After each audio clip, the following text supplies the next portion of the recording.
Hello. Sorry kung hindi ako nakapag-upload kasi nawalan kuryente dito sa amin. Yes, nawalan pong kuryente.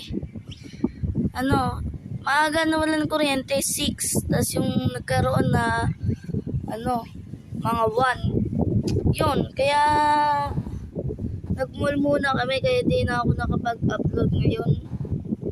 Hindi na ako nakapag-upload sa video na ito. Pero don't worry guys. Babawi ako sa inyo. Babawi ako sa inyo guys. Babawi ako sa inyo. 3 days ko mo lang pasok. Bukas wala kami ng pasok eh. Kaya upload ako doon. So, huwag niyong kalimutan mag-like and subscribe. Click nyo na rin ang bell para ma-notif kayo pag may bago akong video. Yun lang. Peace out. Subscribe.